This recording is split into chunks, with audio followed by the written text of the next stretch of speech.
and my only Bitcoin angel investment so far is a company called BitPay.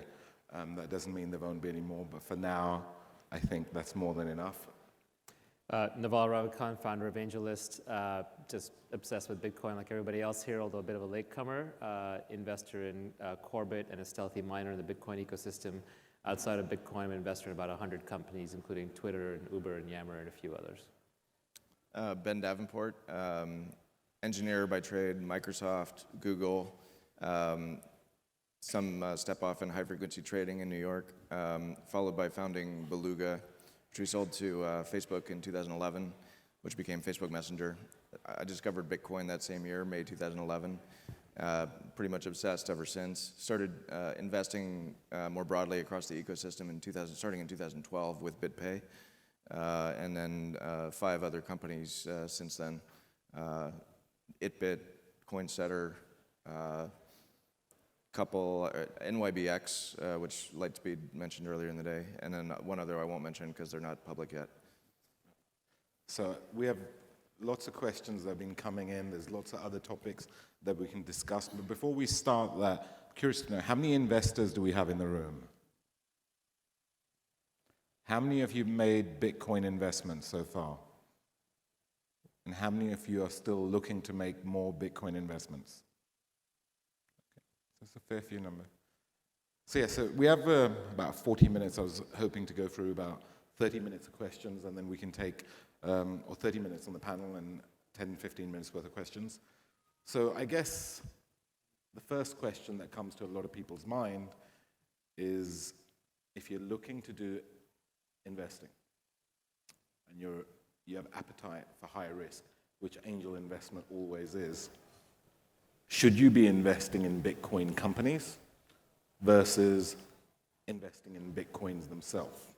I'm very curious to hear your answers to this.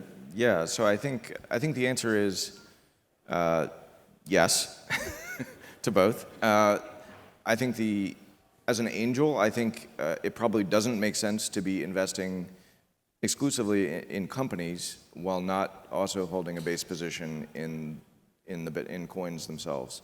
And because, for most of its history, I think it was pretty clear that the lower risk, higher return bet was to buy Bitcoins. This was certainly true in 2011, 2012, most of 2013. Now we're at the sort of valuations, $7 billion current mined market cap of Bitcoin, where, if you're looking early stage as an angel investor and low enough valuations, you certainly can conceivably outperform Bitcoin itself because you can grow rapidly enough. But I think you should think about it holistically and sort of think of how those, you can't think about those investments necessarily in isolation. You ought to always consider how they might affect your underlying Bitcoin position. So I'm willing to invest, say, 1% of my Bitcoin into a company that I don't expect to outperform Bitcoin by itself, but I believe that company might make the rest of my Bitcoins worth 10% more. So I think you have to consider it as a totality. And I think this is an advantage that angels have versus maybe some of the institutional investors, where the institutional investors may not have the LP agreements in place to directly hold coins and to be able to think in that manner, and they only have a charter to invest in companies. So maybe that's an advantage. And the other thing is, I wouldn't say that everybody should feel like they have to go invest in the ecosystem. I think simply by holding Bitcoins, that has characteristics of an angel investment in and of itself. It's like an ETF on the entire space. And if you don't feel like you have the ability to go and pick companies, pick winners from losers, it's better to buy and hold and send signals in terms of the price to good entrepreneurs to come pursue the space than to go, say, waste that investment on something that isn't that valuable. Naval? Yeah, it's a really interesting question, and we could spend 40 minutes on just this one alone. And I'm sure most of you who have invested in both Bitcoin and in startups have seen your Bitcoin appreciate in value more than the underlying startup and been liquid the entire way. So the right way to think about it is, as Ben said, buying Bitcoin is like buying a bet on the entire ecosystem, on every company, every transaction, every piece of activity, no matter where it's happening. There is some break-even point at which, either for charitable purposes or because you believe that now the Bitcoin are fully valued, it makes sense to go ahead and start investing in the ecosystem.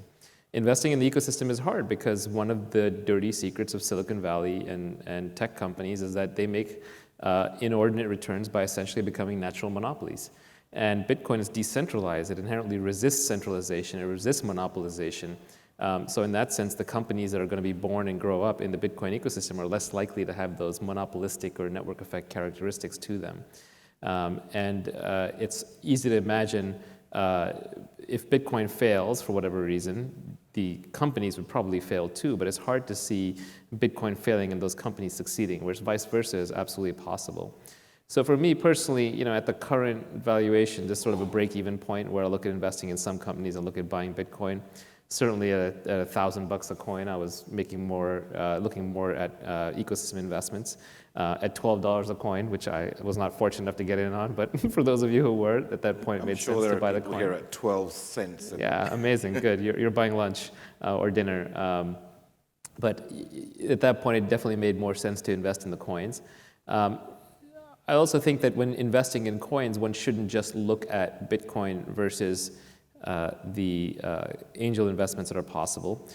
One should also look at the altcoins, or as I kind of like to call them, app coins, coins that are enabling. The distinction between app coins and altcoins is altcoins might just be an alternative currency. An app coin would be enabling a specific application that Bitcoin itself does not, although an app coin may run on top of Bitcoin. So it could be like a master coin or an Ethereum or a zero coin, where it's doing something either that Bitcoin cannot or will not.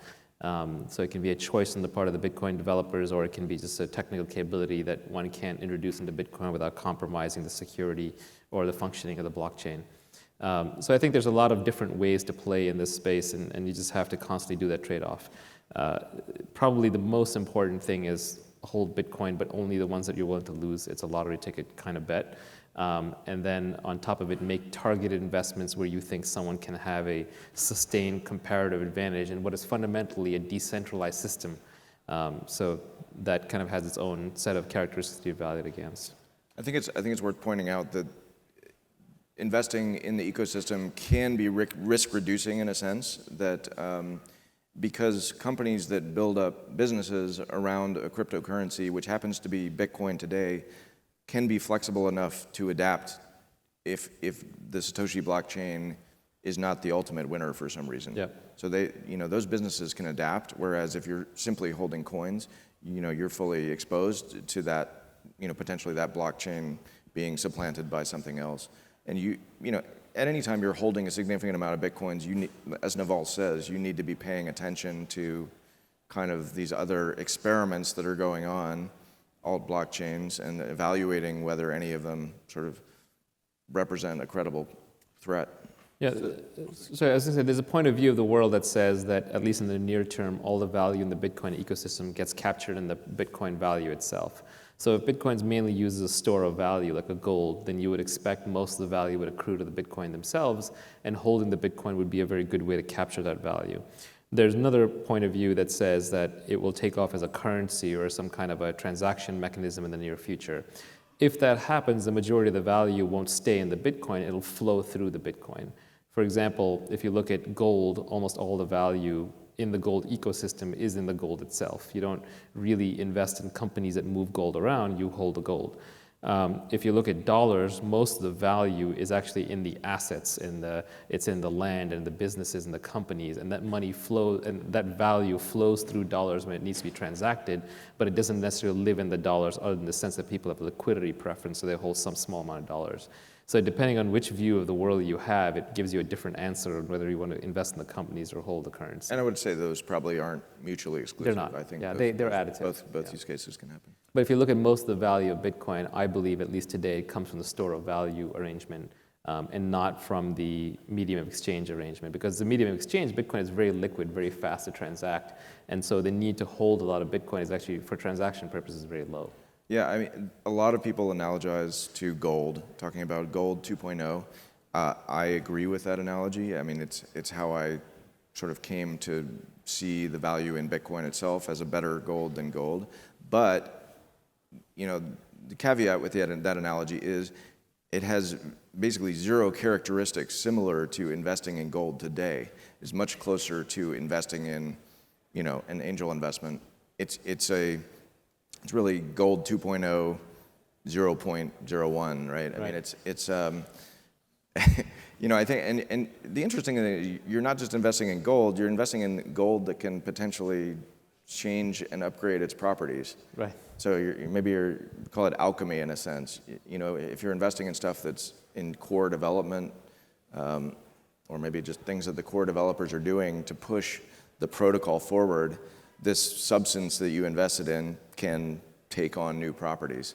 Yeah, I think one of the reasons why people have such a hard time, especially people who are not into Bitcoin and don't understand it, have such a hard time relating to it is because it's a language, it's a currency, it's a protocol, it's a database. You know, it's so many. It's a dessert and a it's so many different things that's getting upgraded all the time. There's so many innovations present in it that it is its own thing, and that can be hard for humans to wrap their heads around. But at the same time, when you try and you realize how unique it is, that's what brings you to a place like this. Because you realize it is its own thing, and you're not going to figure it out on your own. So Ben, you've invested in about 5 or 6 companies.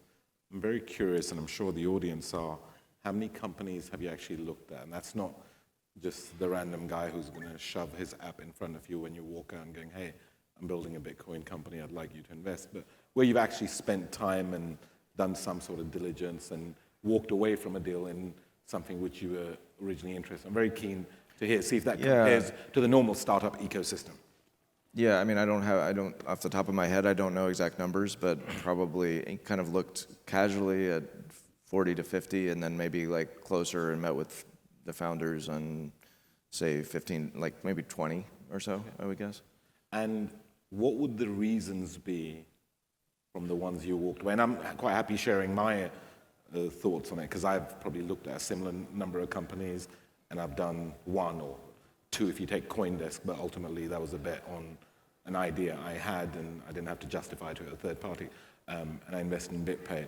Personally, the reason why I walked from most, and I guess the landscape's changing, because 18 months ago, you'd raise the topic of regulation. It was a topic people really didn't even want to discuss, and hope was the strategy. Yeah. You know, now we're seeing 18 months later, the first thing is like, oh, we've already hired our general counsel. We don't have a product yet, but we've hired our general counsel. So I think the market's maturing, even though it's a very early market. Curious to hear what different reasons you would have had for turning down. I think the reasons on things where you don't invest are not necessarily that different from reasons you might not invest in another company. All those reasons exist, you know, maybe not as much zero or little traction, you know, maybe you don't have confidence in the team or lack of technical founder on the team. All those still apply. And then there are, I think, probably some additional factors, risks, such as, you know, not taking regulation seriously, you know, or, you know, simply not, maybe, you know, and some of it's just like, what I prefer to invest in. And how I'm thinking about investing going forward is trying to invest in things that are not just doing like, okay, we're going to do X with Bitcoin, where X already exists elsewhere. I want to invest in things that are trying to enable fundamental new use cases or providing leverage across all the other businesses in the ecosystem. Things around security, perhaps, you know, multi-sig wallet or other technology that is going to get built into exchanges. And if you look at the media coverage over the last couple of months, you know, we've got Mt. Gox on one side. I actually looked at Mt. Gox. I did have the pleasure of going out to Tokyo and spending a bit of time there, and I'm quite glad I got on the next flight out and never went back to wherever Mt. Gox is. Shibuya. Yeah, Shibuya, back streets of Shibuya. But you take BitPay, you take Coinbase, and you take Zappo. I wasn't in Coinbase, Coinsetter. Okay, Coinsetter. But if you look at the high valuations and the funds being raised, and Bitstamp, they've obviously just announced, the period hasn't been that long that we've gone from. And I remember the conversations I had, and there's a couple of individuals here who are also BitPay investors, and we called up some very seasoned entrepreneurs and financial investors, said to them, there's this great company in Atlanta, we think you should look at it. And someone I work very closely with said, oh, I just spoke to my friend who's involved in foreign currency and said, keep well away from this. To me, that was similar to when I invested in Spotify. If I had mentioned it to you and you said, oh, I just phoned up my friend who works on a record label, and he said, keep well away. Because obviously, the people who are going to tell you to keep away are the ones that are about to get disrupted. Mm-hmm. You suddenly look 18 months later, and we're in a very, very different position where every Sand Hill Road venture capitalist has had at least more than one meeting. There's probably one partner in every fund dedicated who, for good or bad, walked in one day and said, right, you're the Bitcoin guy now, and he started reading up everything. Well, a number of firms have had Bitcoin education sessions where they'll bring in people who they think, I've been called in a few, and if you're calling me, and then, wow, you're starting at ground zero, right? Trying to get educated on Bitcoin. But they're ramping up. That was one of the reasons for CoinDesk. So when we started CoinDesk, it's like, where do you even go to read up any information? And it's like, well, there's lots of mining stuff, but, something in plain English. And was our sole reason for putting out something which was readable for the mass market. But what I'm trying to say is the ecosystem is moving very, very quick, and we're still, day 2 or day 3. Are the next, that's 3 companies I mentioned there, are the next wave of companies, in your opinion, already being thought of? Have they already been funded? Or haven't they even started yet? Because there's going to be various waves in digital currency. I'm very keen to hear if you think there's companies that which we may be missing. Blockchain is a prime example, right? They're a kind of a stealth outfit out of north of England.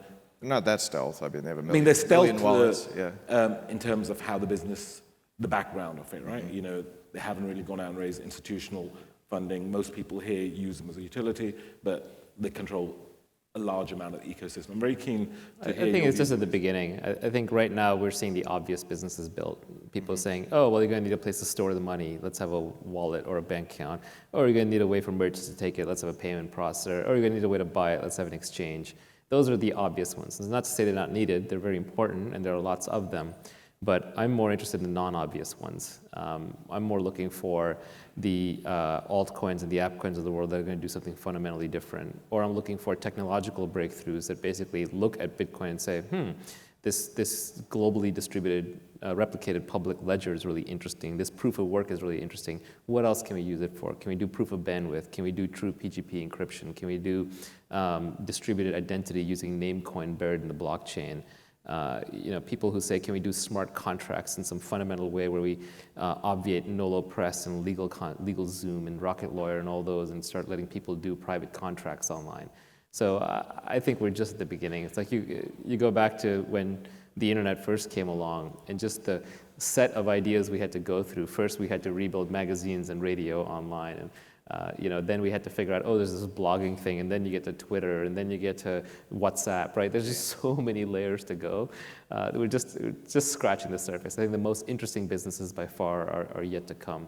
Remember the largest internet-related businesses today, weren't around 10 Google, years ago. Google and Facebook, they weren't around 10 years ago. Those are the pure internet ones, and Apple, you could argue, owes this resurgence to the internet. No, I totally agree with you. I agree. I just want to tag onto that. I definitely agree with that. I think a lot of the opportunities don't open up until you have a number of businesses of a type in a space that, like, now you have a bunch of exchanges that, while they all need KYC, where's the portable KYC, provider service that these are all plugging into?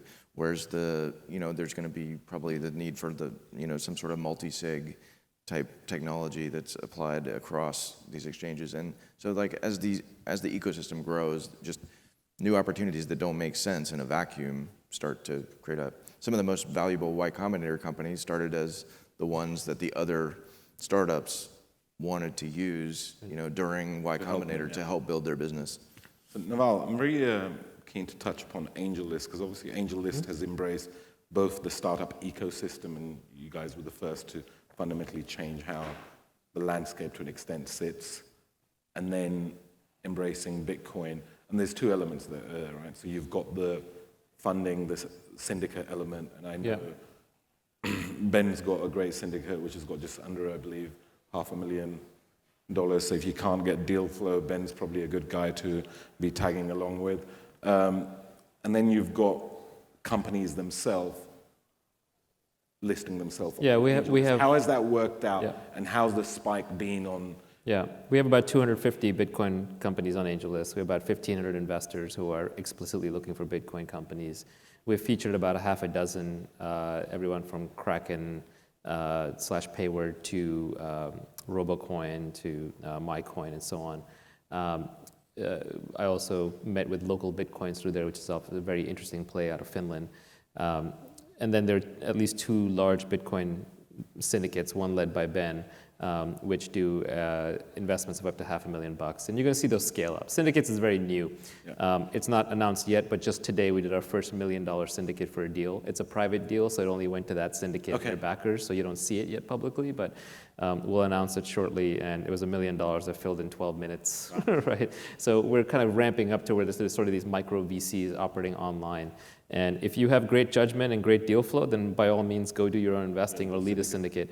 But if you don't, then it's a good way to sort of back people who do have good deal flow and good judgment. So I'm very keen to find out, I'm not sure whether you can share or not, so the people in the Bitcoin syndicates who are actively looking, were they new to Angellist? I mean, I'm guessing there was a bunch of them with the existing, there are a bunch of them. But was there a whole new wave of people who are like, okay, this is a platform I want to play on? Yeah, absolutely. Because I think with what's happening now is Bitcoin is bringing new people into the ecosystem who did not consider themselves investors before.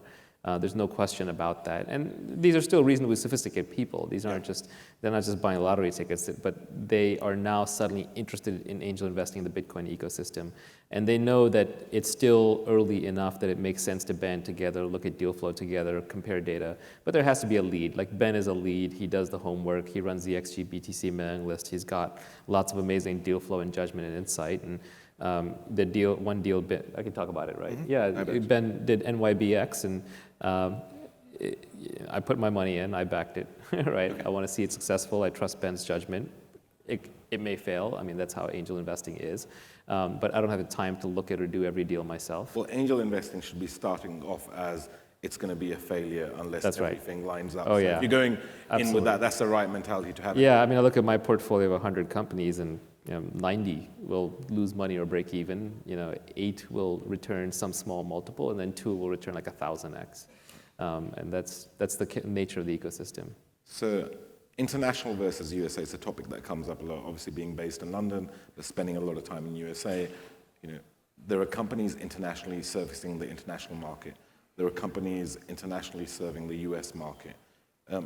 What are your thoughts on that? Because regulation, at least even from the announcements that's come out today, we're making some progress, because there was a while where nobody knew what the actual rules were. Once you know what the rules were, you can either accept them, not accept them, or try and work around them, or try and you at least have a benchmark where you're working with that. For a while, there were discussions where does it end up being like the online gambling, where USA is cut off, but it's the whole rest of the world, and the rest of the world's a pretty big place. And especially when it comes to emerging markets, whether it's Indonesia or Africa or China, there's enough of a market there. Well, this is really a very important point. It's very scary, actually, because there's all kinds of new app coins and altcoins launching. And the Securities and Exchange Commission could take the point of view that buying an altcoin for speculative purposes is essentially buying a security. And so the people who create these altcoins may not want to issue them to US citizens. They may not want to make them accessible to US citizens. And for them, it's only closing out some small percentage of the market, but a very high hassle percentage of the market. This is, for example, why a lot of foreign banks won't take US customers. That's okay because you can get a US bank. Yeah. But in this case, you may just be blocked out from buying the next hot altcoin because you're a US citizen. So stuff like that needs to get resolved. And Bitcoin is unique in that you can buy Bitcoin and essentially invest in overseas businesses that you're never going to have any contact with, that you would never have any opportunity to invest in otherwise.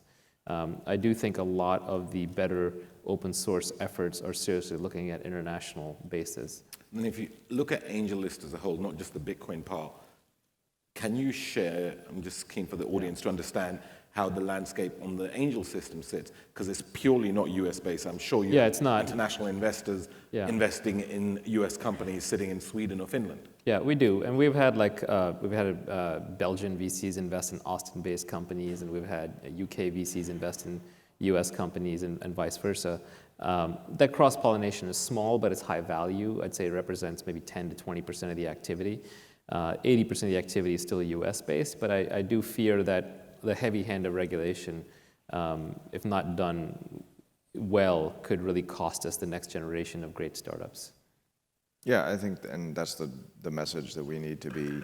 I think the foundation is doing a pretty good job of like selling that message in Washington, but that is the leverage. Is like, what would have happened if we had put aggressive regulations on the internet in the early days, or taxes? I mean, we're still sorting through the IRS ruling from today, of course. Of course, it makes potentially, I mean, we're still dealing with IRS or the equivalent in Europe for internet. There was a story 2 days ago, which is that the UK government in the latest budget want to now start charging VAT on digital goods. I mean, we're in 2014, it's been going on, but basically they're short of cash, and when you're short of cash, it's like, hey, and then it's, well, this is the reason the high street's now destroyed, but obviously you realize the guy who's actually drawing, or the guy or the girl who's drawing up the legislation is sitting there buying stuff from Amazon because it's cheaper than going to the high street, but at the same time going, well, hey, we can tax and we can get another $250 million then. If they're still doing that with the internet,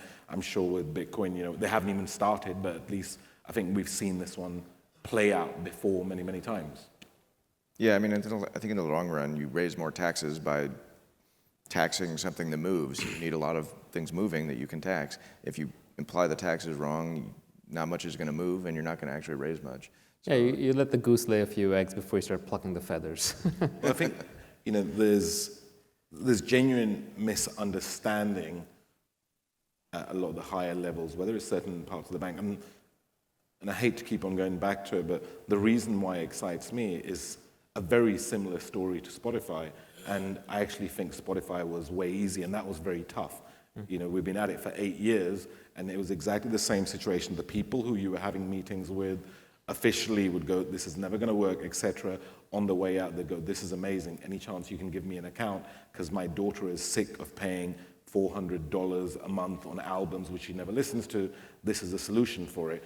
Same time, I've had conversation with people in government bodies who've got relatives abroad. I met a lovely chap in London who had a relation in Central Africa, and he uses Western Union. We had this fascinating conversation that every month he sends some money there and how much it costs him, and this would solve it, right? This would completely solve that issue, but these are the people. So I think there's this education process, this fear factor, and once we overcome this, I would like to think that in years to come we could look back at this and go, well, what were we even thinking? How bad it was going to get? But I think there's going to be a natural traction that needs to take place. Yeah, I mean, a lot of existing regulations and businesses are threatened by the existence of Bitcoin. There's been a criminalization of cash and money laundering. The fact that anything's considered de facto money laundering, you don't even have to prove that it was linked to a crime. That's sort of been a rolling back of, I think, fundamental economic rights that Bitcoin is going to bring into sharp focus. The inflationary policies of some governments, where they essentially treat the currency as the way to finance their regimes, that's going to be brought into sharp focus. Capital controls. Capital controls are difficult in a world where I can cross a national boundary with $1 million in my brain and nowhere else. These are the kinds of things I think that governments are going to be loath to give up power over, and it's going to create a fundamental discussion about some of these. There was a really interesting tweet I saw earlier on, and I favorited it because I want to go back and look at it in detail, and it was basically along the lines of Bitcoin, yes, the value goes up and down, unlike your fiat currency, which only goes down. And that was an interesting way of looking at it, which nobody ever explains. It's something which can be used. Ben, you wanted to say something, and then I know we want to open up. Yeah, I wanted to can I get a poll of hands of like who's startups in the room? Great. Cool. So I want you to look around. Those are not your competitors. I'm guessing most of you realize that, but if you haven't internalized that, these are not your competitors. These are your opportunities to partner, to perhaps merge, acquire. All these people have much more stake in you succeeding than in failing. Your competitors out there are, legacy financial services, and at the end of the day, consumer indifference. Yeah. Like your main competitor is the 5.9 billion people who don't even know how to or why to or what a Bitcoin is, or things that Bitcoin went out of business when Mt. Gox crashed. So I'd love to just like have that rallying cry to like, I'd love to see so much more. I mean, and there's a lot already, but just collaboration, getting together, because we're essentially all in the same boat here. So yeah, I've been in Silicon Valley now for 15 years. 20, ouch. And so I've been watching kind of the development of tech businesses through that big bubble in 1999 and now. And it's a very cooperative industry. People cooperate, people compete, and they're kind of always shaking your hand while kind of looking over your shoulder as to how to get the advantage on you.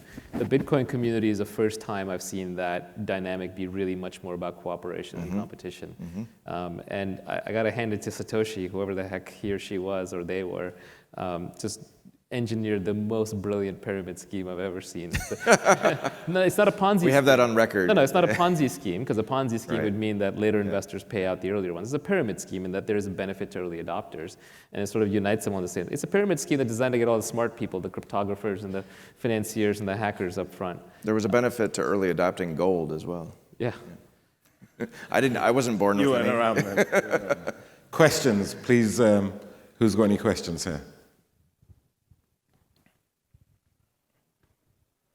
Yes, Naval specifically. Have you thought about using colored coins or Bitcoin investments to kind of like add a liquidity level on Angellist? Has anybody come to you about that? Do you see that being something that might happen in the future? Yeah, I'm not sure I fully understand the question. So is it about enabling people to pay with Bitcoins, or is it investing by basically buying these coins? Right, so whether it's like BitShares or Havelock Investments, like there's a couple sites where like their seed companies go to them and they say, we're raising, we're doing a over-the-counter IPO. We're going to raise like $200,000 in Bitcoin, and begins trading as an over-the-counter IPO. Yeah. Right now they're based in Panama. It's probably not like regulatory. Yeah, it's still a security. I mean, if you start treating it that way, it is a security and it'll be covered by securities law. So I don't think you can get away by trading a security and pretending it's not a security just because it's a different name. I don't think the SEC will look kindly on that. That said, believe me, if there's a regulatory compliant way to buy shares in these altcoins, I'm going to find it. If I were going to issue colored coins, I would be watching closely what the SEC is going to do regarding Satoshi Dice. My guess is you're going to see these people issuing their coins from foreign jurisdiction and not being available to U.S. investors. It's going to be very difficult for a U.S. investor to get their hands on most of these coins. But Naval, once these things are on the blockchain and you can swap them, right? I mean, how do you? This is what I mean. You can't really block. A lot of these notions are obsolete. Yeah. I think we have somebody at the back there. We will come to you at the front. How do you guys assess a sustained comparative advantage when you're looking at Bitcoin startups to invest in? Sorry, could you repeat that? I didn't get to it. What is? Naval, you mentioned when you're looking at Bitcoin startups, one of the key attributes you look at is sustained comparative advantage. And I'm just curious how you guys assess sustained comparative advantage when you're looking particularly at Bitcoin startup in your investments. How do you find a sustained comparative advantage in a Bitcoin startup? Well, I can think of two ways. One is, and there are more, it's not exhaustive by any set of the imagination. One is there would be some fundamental technological innovation that makes it hard to copy them. Like that's why I like the smart contract space, because no one has yet defined that as technologically sophisticated and difficult. And this is a chance for all the cryptographers to shine. If you're doing a serious Bitcoin company and you don't have a great cryptographer on staff, then you're probably not innovating on the technology side. So I think that's one area. The other area to build comparative advantage is there are still a few places where network effects apply.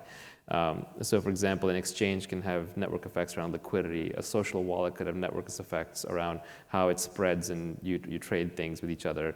A payment processor and a wallet holder could have a network effect because they could do fast clearing on their own internal wallets and offer credit and things like that. So you're just looking for some kind of sustained comparative advantage. It can either be because you did something really difficult or it's an emergent property of the network that you're building.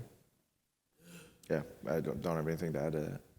The only thing I would add to that, and take it as a joke if you want, is I'm trying to not invest in any more companies which have got the word bit in it. Seriously. Or coin. We really need, no, that one I've already invested in, so that one I can't get out. But I think we really need to move away from companies with the word bit in it, because it's tough enough as it is out there, whether you're dealing with regulators or banks, and we get inbound emails, and there was somebody who was completely unrelated.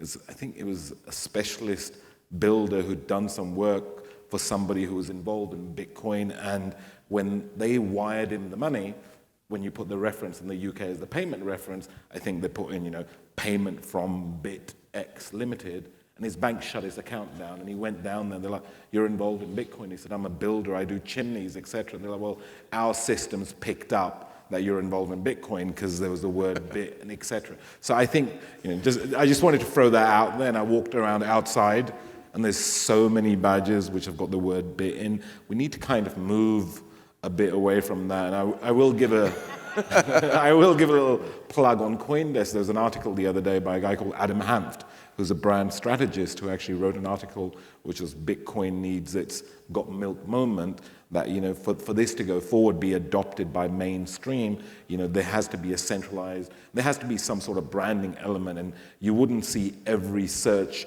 or every internet company is no longer called internet or even has the word .com to it. There was a time where every company had kind of rebranded themselves to a .com, so I think we just need to pay some attention. And there was the E version, because you put the E in front of electronic e-shopping version. and e-search. So sure, I'm we could do that. .com. I did E-coin BitPay, so that worked pretty So well. what are you renaming CoinDesk to?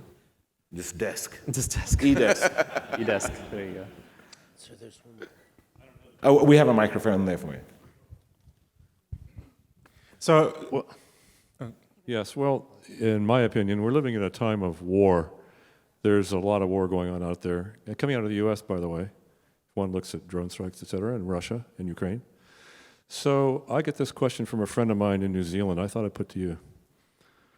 What's to prevent governments from doing filtering of the IP, all the packets and so on, the carrying Bitcoin transactions, et cetera, or shutting down part of the net? When I try to convince people to use Bitcoin, I run up against this question. Hey, it's running on the net. If the net's shut down, I can't do transactions. What do you think? Can I answer just one part, and you can answer this? If the net shuts down, we are way more fucked than losing our Bitcoins. Right? Yes, but the net can be partially shut down. Losing my Bitcoins is the last of my worry if the net goes down. No, but that's an extreme. Everything else is going down with it. Where are you going to look at cats and... No, you're missing the point. The thing can be filtered. Yeah, I'm not. So I think people have tried to kill BitTorrent and they've tried to kill Tor. And the fact that those systems are resilient, even though they don't have huge economic incentives to, like the miners do, to provide transaction availability is a good foreboding. Is a good thing for Bitcoin. I think BitTorrent and Bitcoin are sort of these distributed networks that are semi-autonomous and alive almost, and sort of very hard to kill. Yes, you could always kill it by taking the entire net down, right? Like Iran could take the net down, or like Twitter, Turkey tried to turn off Twitter. In theory, it could happen, but I do think we are approaching a day and age where the net itself is unstoppable. It's as important as the electric grid, and maybe we don't necessarily believe that, those of us with gray hair, like myself included. I can imagine a world pre-net because I lived in it, but our children won't. They won't stand for the net being shut down. To them, shutting down the net will be like turning out the lights. What are you doing?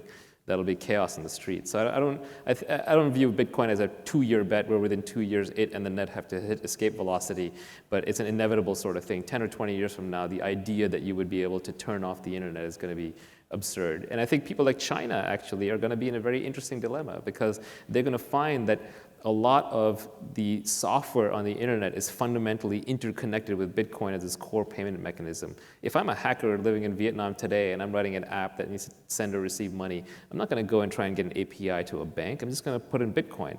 So we're going to see a future where Bitcoin is embedded into most of the software that runs the internet. And it's going to be impossible to operate a firewall that then has to kind of decrypt or drop out encrypted packets and still yet somehow be first world compatible. So I think entire nation states will have to make the choice that either I'm stuck in the 2010 internet or I'm going to be in the 2030 internet, and it'll have a material impact on their GDP. Yeah, I mean, I think Bitcoin, it epitomizes the idea of an anti-fragile system. This is Nassim Taleb's concept. You know, any attack against it or you know, other sort of failure ends up making the system stronger ultimately as it routes around damage. Yeah, I don't know if I agree. You can't take the net down. You can partition the net. Yeah. And you know what happens is, well, the people who have nodes on that partition, they're not. It's going to take them a long while to get blocks happening because there's not going to be any miners on that partition. And you know, but ultimately the blockchain will still there. What the blockchain is a record. It's a history, and you know, we have already seen, you know, last year we saw an issue of a fork where we had essentially an outage of the Bitcoin system for probably 4 or 5 hours while the fork was resolved, and the end result of that was actually, you know, a demonstration of like the devs getting together and figuring out what to do and resolving the problem, and led to a stronger sort of ecosystem of knowing how we would address such problems in the future. So I don't know if you guys have seen Open Garden, but there are projects out there. Open Garden has there's a company that does a mesh network on Android. So you take your Android phone, you can do a hopping mesh network to transmit data even while you're not connected to the internet. They released an iOS app. iOS is a lot more locked down and limited, as we all know. But even there, they can do like a chat kind of routing. So we can be at an event like in a stadium and there's not enough internet or Wi-Fi access point to connect to, but we can still all be chatting with each other on our iPhones that are just using Bluetooth and Wi-Fi to peer with each other. It's a little futuristic, a little early, but that sort of stuff is coming. I mean, we will have real mesh networks. The technology is there. In some ways, a lot of what Bitcoin does already existed, but was just put together the right way. Peer-to-peer put together the right way. Digital signatures put together the right way. Proof of work was a great breakthrough layered on top for distributed consensus, and the blockchain was just a mind-blowing idea, but was technically possible beforehand. So mesh networks are technically possible. We have the incentives for them now. We're all carrying a router in our pockets. So I think you're going to see that as a backup resilient layer. Is Bitcoin designed to operate on a 6 billion node mesh network? Probably not. Can you design a crypto coin from the ground up that would be resilient on a large mesh network? I think so. So we have about a minute to go. I would like to take one last final question. Sorry, somebody's already got it there. Yeah, so is there anything in particular in your due diligence process in evaluating Bitcoin companies that's different than or a challenge that compared to just evaluating other companies? From my point, you know, especially on the consumer side, a lot of the legal stuff just ends up being common sense. If you're investing in a, you know, another photo sharing app, or in Ben's case, cat viewing app, you're not really too worried what the government of 196 different countries and 50 or so states in the USA is going to think about these cats. So for Bitcoin companies, regulation, and to be honest, when I look at it, I don't even want them to have it worked out. I just need them to understand that it's something that has to be looked at, because ignorance just isn't the way forward here, and hope is not a strategy. So I've tried spending a lot of time, and one of the things with BitPen, I'd like to think I was part of the first group of investors there. It was, you know, Tony and Stephen and his team. They were fully aware of the challenges there, and whilst they were building the business, they were trying to address them. But to me, that was more a technology play, so then it was more technology due diligence in the similar way that I would do at any other company, rather than the legal stuff. And I guess part of the reason why I've kept away from more investments is I'm not comfortable with the knowledge I have on the legal aspect of making a large bet on a company until there's a bit more clarity. I would agree with that. That's And- go on, please go ahead. I was just going to say, and the other thing would be banking relationships. I think that's the one other thing. That and additionally, sort of this evaluation of always investing in this company versus investing in coins themselves. Naval? Yeah, I was going to say the regulatory side is always a big concern. Whichever bank steps up and backs all of these companies and takes 5% in exchange is going to end up with a market cap like more than 2x just off of the winning company. It'll be interesting if that ends up being PayPal or someone similar who many years ago, and I know a lot of people hate PayPal, but I remember when PayPal first started, I'm sure you do as well, it wasn't very dissimilar to what's going on here. The traditional institutions were like, oh, this is never going to work. This organization is only being used for prostitution, drug running, gun smuggling. And now if you look at, you've got Carl Icahn basically trying to force them to separate away from one of the world's largest internet companies because he thinks there's way more value in this company. And David Marcus, who's the president, who unfortunately couldn't be here, is very understanding and I'm guessing very excited about the possibilities of Bitcoin. Thank you very much, everyone. Thank you. Thank you.